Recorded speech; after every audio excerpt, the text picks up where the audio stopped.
udah pegang Granger. Ya Lucas boleh sih kalau udah gak ada Valentina kayak gini. Let's fight to our heart's content. Ya. Itu dia. Ya. Karena nggak ada Valentina jadi Lucas yang paling bagus optionnya. Aman Betul. ya? Aman. Oke, lengkap sudah berarti untuk drafting di game yang kedua. Membuka tim Liquid ID kembali merebut 1 poin dari Onyx. Dan langsung saja kita serahkan semuanya kepada para casters yang bertugas. Ranger Muslim Kocok.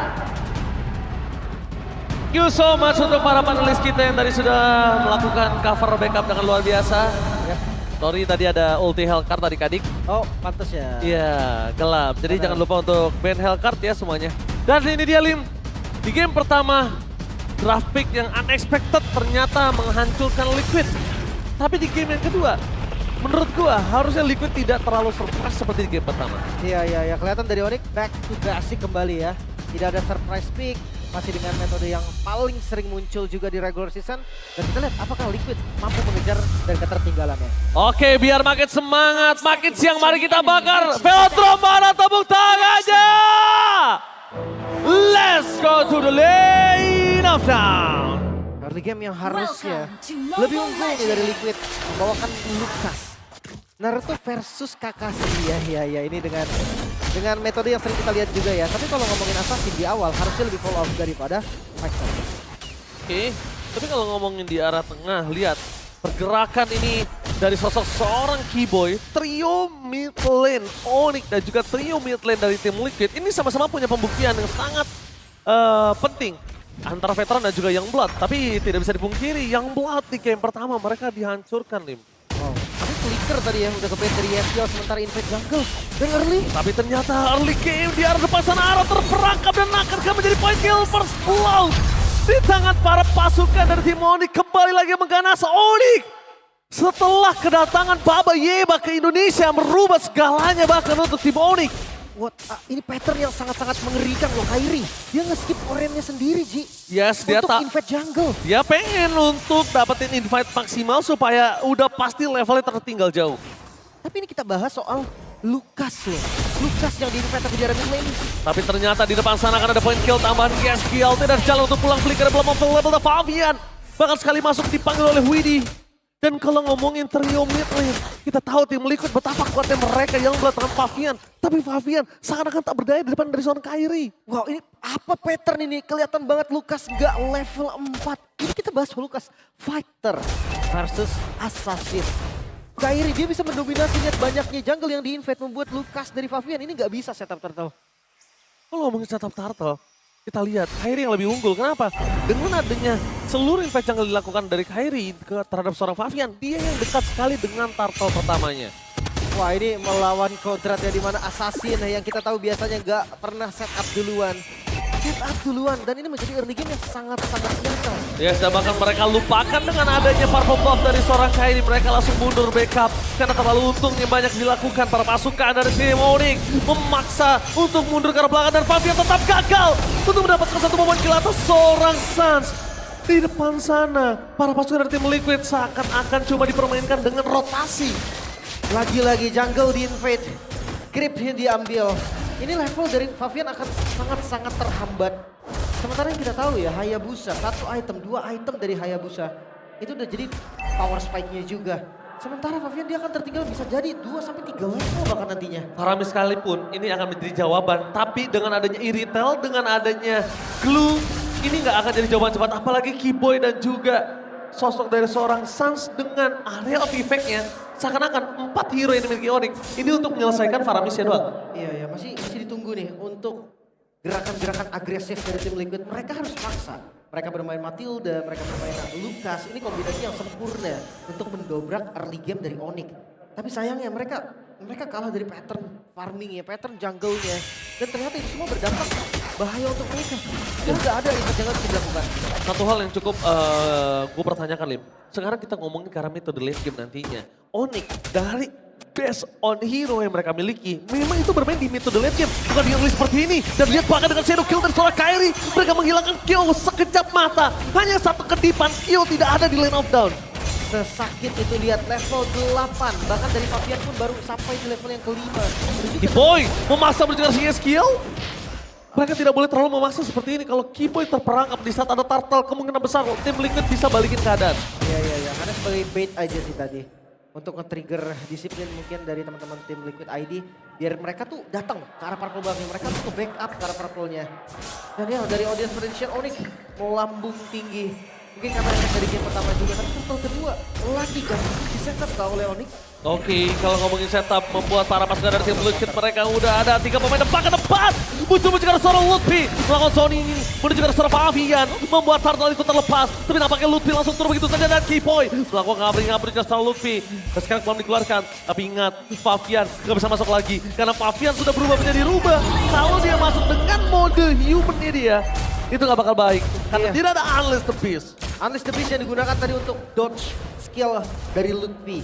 2 turtle untuk Onyx, 3.000. Ini keunggulan yang sangat-sangat nyata di awal. Catatan Assassin atau Spectre. Itu dia yang gue bilang, Spectre plus Matilda Ji.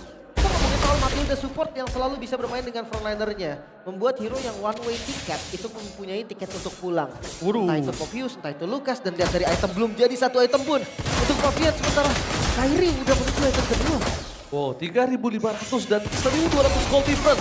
Meanwhile Keyboy dari bottom lane mencoba untuk bertahan bahkan first crack. Belum dikeluarkan menuju ke arah sosok skill tapi Fabian tertutup di depan sana. Masuk lebih dalam Keyboy, flicker for defensive. Bahkan gagal kembali untuk mencuri 1 poin atas Onyx.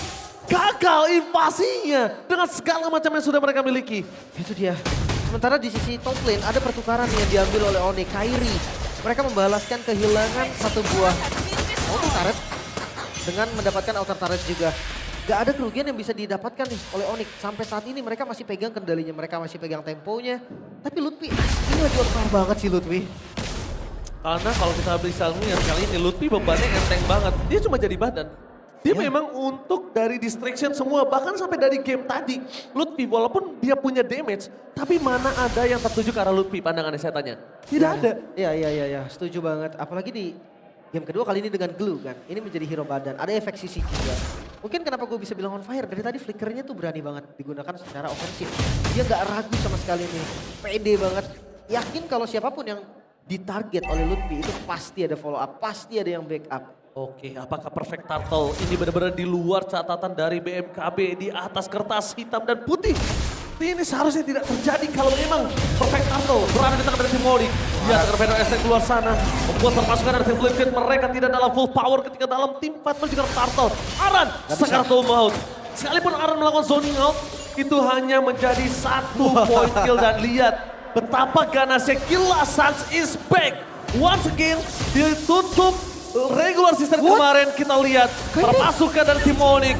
Mereka mengganas, Kilasan is back, tapi dengan Kairi dan kawan-kawan bahkan membuat Fabian tumpul dengan giginya. Astaga, bahkan lagi turtle. Tadi kalau kalian lihat Sempat dapat Hayabusanya, orange buff. Quad Shadow dan dia ambil orange buffnya. Level 9 berbanding 12. Wah. What happened Liquid? Wah, Liquid emang terlalu berat untuk kali ini bisa bounce back karena mid to the late game mereka juga tidak memiliki high ground defender Lip. Ya, dan ini terbilang game yang cukup pasif. Lihat point kill-nya, hanya 3 point kill aja. Pressure tanpa kill, itu yang dilakukan oleh Onyx. Hanya pop damage, Death Runs. Dia ngasih deliver damage saja, tapi nggak bisa untuk dapetin kill. Buat apa dia dapetin point kill tambahan kalau itu ternyata bisa membuat tim Liquid dapetin snowballing?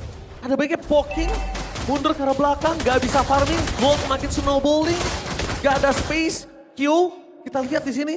5.000 gold difference yang sudah dipastikan Sanfero walaupun dia baru mendapatkan turret pertama di laningnya. Tapi no problem. Eslon dapetin 3 turtle dan juga gold yang tidak tershutdown.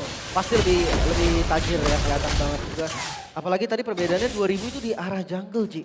Berarti ada gap yang sangat-sangat berbeda bukan hanya dari level, tapi dari itemnya Aran.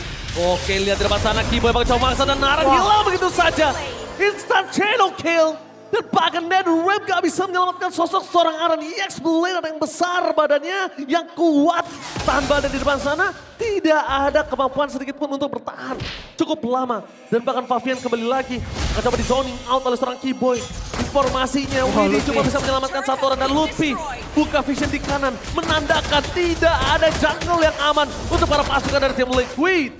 Sesakit itu, 1 tetesan dari Sans yang bisa melukai banyak sekali target. Ini bukan, Keyboy bahkan gak perlu untuk maju nih. Fokus ke arah Lutfi aja ketika lagi open. Keyboy bisa nge-secure nih, ngejaga aja siapapun yang masuk ke bagian belakang. Nempel Sanfero mungkin, nempel Sangnya mungkin. Tapi udah jelas sekarang Liquid harus milih. Mau orange atau mau ke arah purple. Karena mereka udah nggak bisa dapetin Nggak dua-duanya. bisa, cuma satu. Level 14 di menit 9 Hayabusa. Dia dapetin satu itu, Lim. Itu juga butuh 4, ingat ya. 4 dari seluruh membernya harus datang. 15. Dan kali ini Kairi di menit ke-9 Assassin. Dengan adanya Hayabusa sudah berada di level 15. Ya, mungkin kita akan nggak kaget ketika ngelihat Assassin, ketika ngelihat Joy di level farming. Ini Hayabusa yang objektifnya sebenarnya ada dari kill juga. Sampai head-to-headnya. Iya, Head-to-head factor yang harusnya dominasi terhadap jungle itu di tangan dari Fabian. Liquid. Mereka dalam bahaya yang serius. Apa yang terjadi dengan Liquid? Mereka nggak bisa initiate sama sekali. Misdraft kah? Gameplay kah? Jujur menurut gue gameplay sih. Blade of Despair item ketiga udah jadi. Tapi jujur ya, Liquid benar-benar harus melakukan clear dengan maksimal laning managementnya. Kenapa? Memang dia tidak punya high ground defender, tapi tidak dipungkiri mereka juga masih punya power team fight yang kuat. Itu yang bisa menjadi sebuah jawaban. Dan Keyboy, ini jangan mereka lupakan. Rata-rata ketika mereka coba fokus ke arah Suns, mereka lupakan Keyboy yang selalu menjadi mata di depan sana. Ujung tombak dari seorang Sam. Kali lagi ke depan sana, menuju ke arah Shadow Kill. Dan Wrap sudah terbuka. Menandakan para pasukan dari tim Liquid tidak ada lagi utility tambahan di saat team fight yang sebenarnya. Team fight yang sebenarnya akan ada di arah mid ataupun top lane. Di wave kedua setelah Holy Defense pecah. Udah gak ada pasif lagi sekarang. Onyx tugas mereka sebetulnya adalah nge-trigger semua pasif dari setiap best turret. Dan oke, top lane, mid lane sudah ke-trigger sementara minion masuk. Ini dia team fight yang sebenarnya mata di arah Keyboy dan bahkan Keyboy mencoba untuk melawan team fight. Xavero terperangkap di sama satu ada satu point kill dari seorang Fabian. Dengan Keyboy yang menjadi korban kedua menandakan para pasukan dari tim Liquid memaksa team fight tambahan. Tapi lihat Kairi too strong, bahkan double kill didapatkan oleh seorang Kairi. Para pasukan dari tim Liquid mereka dapat 2 point kill tapi tidak bisa dipungkiri. Dengan adanya gold difference yang jauh, gap difference gold dan level membuat Kairi itu strong di team fight tadi. Ya sakit banget damage-nya, tapi Xavero harus lebih menjaga posisi lagi, harus sadar gak bisa nih jadi follow up secara langsung. Keyboy memang ngebuka tadi dengan fist crack-nya, tapi sayang sekali follow up damage yang ingin diberikan oleh Xavero itu gak bisa ke-deliver dengan baik. Hati-hati nih, gak boleh sampai terbawa dan perbedaan gold sudah mendekati 10.000 dapatkan promo menarik. Jadi kalau goldnya sampai 10.000 kawan-kawan, kalian bisa siapkan divine kalian karena nanti akan ada hadiah menarik. Yes, ketika 10.000 gold difference, 2.000 gold lagi untuk Onyx. Kalau bisa, kalau mampu, tapi dengan 2 point kill tadi, itu udah lumayan cukup menurut gua untuk membuat nafas tambahan untuk tim Liquid. Yang sulit adalah mereka memaksa tim fight seperti tadi karena tadi kesalahannya ada di tangan dari Keyboy. Jujur itu kesalahan ada di tangan dari Keyboy. Kenapa? Keyboy nggak expect mungkin dengan ada satu member di depan sana. Keyboy or Xavero yang terlalu buru-buru? Karena Ke- gue ngeliatnya Xavero yang nge-expose posisi dia sendiri. Xavero offside, Ya. Keyboy following up. Oke, ya harus reset lah intinya ya. Sementara kalau untuk Liquid sendiri cukup salut gue dengan perbedaan gold 8.000 gold tadi. Dia bisa dapetin 2 point kill dan masih gak kehilangan base turret sama sekali. Walaupun sekarang masih terdesak. Tapi gue rasa Liquid mereka bisa tetap bermain di zona area mereka. Jangan lepaskan jungle-nya. Mungkin Lord harus dilepas dulu. Tapi kalau mereka mau kontes, kenapa enggak? Tapi kalau ini bukan Keyboy, mungkin zoning out seperti tadi. Dari menit awal itu nggak akan terjadi, Lin. Ini Hisan Spasial split push kah? Wow. Di bagian bottom lane dia lagi ngedorong. Ji. Dia sengaja nge-show supaya para pasukan dari tim Liquid itu ada yang mundur, ada yang tarik. Dan satu orang yang muncul di pit lord itu udah pasti bakal di-commit sama Onyx. Itu adalah distraction. Kalau memang berhasil, kemungkinan besar Lord seperti ini. Tim Liquid nggak akan ada defensif. Untuk selanjutnya. Dan ini bahkan secara tidak langsung full domination. One-sided di tangan dari Onyx. 500 lagi akan ada giveaway. Ya itu dia sedikit lagi kawan-kawan ya. Jadi 10.000 gold perbedaan akan ada hadiah nanti yang bisa kalian dapatkan juga. Jadi 200 lagi dan harusnya nyampe sih. Pertanyaan adalah gimana cara Liquid defense nih dengan 10.000 gold different. Buset, lihat. Chance ngebuka itu supaya dari gerobaknya dapetin satu turret. Tapi ternyata Gio berhasil melakukan clear up. Bukan itu team fight yang sebenarnya akan ada diminta juga di arah bottom lane. Berhasil mendapatkan satu turret di arah bottom lane. Membuat tim Liquid mereka nggak bisa untuk melakukan defensif tanpa adanya high ground. Dan lihat Lordnya sudah mulai memasuki base. Aran nggak bisa membuka vision. Tim Liquid mereka terperangkap di dalam base mereka sendiri dan kehilangan 2 base turret. Tapi lihat Onyx masih coba untuk berada di garis depan. Mereka ingin membuat tim Liquid ompong melompong tanpa komit yang benar-benar terlalu terburu-buru. Oh lihat Kiboy udah siap untuk inisiasi. Tapi nggak boleh terburu-buru dan hati-hati Savero akan menjadi target. Lihat Kiboy gak mau melakukan kesalahan untuk kedua kalinya. Kiboy itu udah cukup, tapi Windy depan sana menjaga seorang Savero memasang ke arah seorang Fabian tergelap di dalam damage yang besar. Dan bahkan itu dia double kill. Berhasil membuat para pasukan dari tim Onyx mendapatkan 2 poin yang sangat mahal. Bahkan ada Kairi terperangkap dengan Crescendo terakhir. Tidak ada dari beberapa tambahan. Dengan adanya Super Minion yang bergerak diminta juga top lane. Membuat tim Liquid mereka kehilangan dari dobrak. Flanking Gaming from Suns memutari base. Oh my menuju God. ke depan. Dan bahkan Kiboy! What the first crack from Kiboy! And Onyx attack the camp! Oh, dihancurkan Liquid. Mereka tidak punya solusi sama sekali.